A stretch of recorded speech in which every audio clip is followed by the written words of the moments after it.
मैं थोड़ा-सा बात आप लोगों से संगत के बारे में करना चाहता हूँ। आप लोग सुने होंगे पुरानी कहावत है, जैसी संगत वैसी रंगत। इंसान जैसे लोगों के बीच में रहता है, उसका विचार, उसका व्यवहार, उसका व्यक्तित्व वैसा बन जाता है। अगर कोई व्यक्ति अच्छे विचार में रहता है, अच्छे लोगों के बीच रहता है, तो वो भी अच्छा बन जाएगा। लेकिन अगर वो किसी शराबी के साथ संगति करता है और आप कहें कि वो शराब नहीं पिएगा, तो ऐसा हो नहीं सकता। देर सवेर कुछ समय के बाद आप सुनेंगे कि वो भी शराब पीना शुरू कर दिया। तो संगति का असर होता है।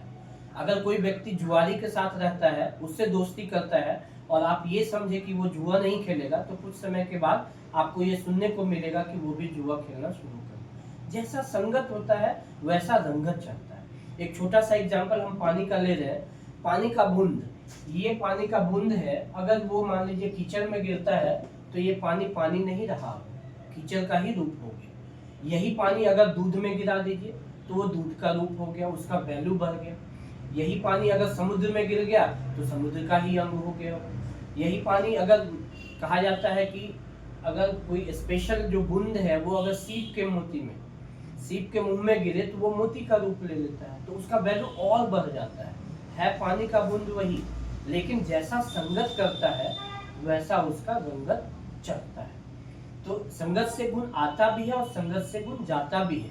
दुर्योधन हमेशा अपने मामा शकुनी का संगत किया और महाभारत आप जानते हैं उसके पीछे कितना बड़ा कारण शकुनी और दुर्योधन का रहा।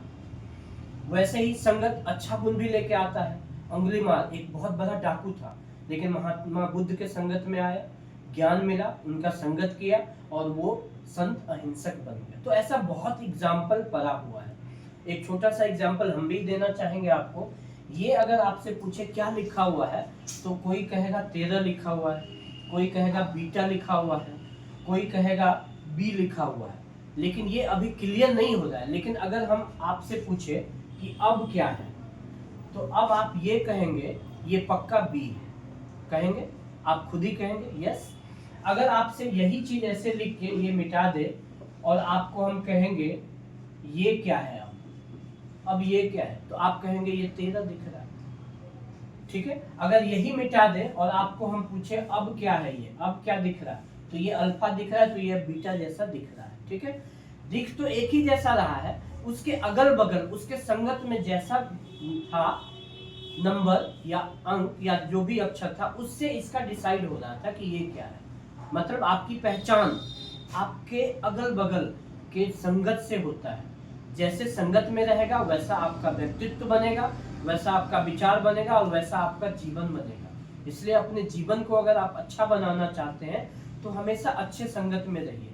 खासकर मैं उन माताओं पिताओं से यही कहना चाह रहा हूँ कि आप अपने बच्चों का ध्यान रखिए कि आपके बच्चे किस संगत में, आप से जब दूर जाता है वो स्कूल के बहाने, कोचिंग के बहाने या कहीं कॉलेज के बहाने, तो आप जरूर नजर रखिए कहाँ जाता है, किन लोगों के बीच में रहता है, उनका संगत कैसा है, उनका दोस्त कैसा है। अगर आप इस सब पे नजर रखेंगे और उनको एक अच्छा संस्कार देंगे, उनको अच्छे संगत में रखेंगे, तो बच्चा का भविष्य बन जाएगा अच्छा, उसका व्यक्तित्व बनेगा अच्छा, उसका जीवन बनेगा अच्छा। इसलिए आप लोग अपने संगत पे, अपने बच्चों के संगत पे जरूर ध्यान रखा करें। तो आज का यही विचार हम आपके सामने में रखना चाहते हैं। सबको जय श्री राम।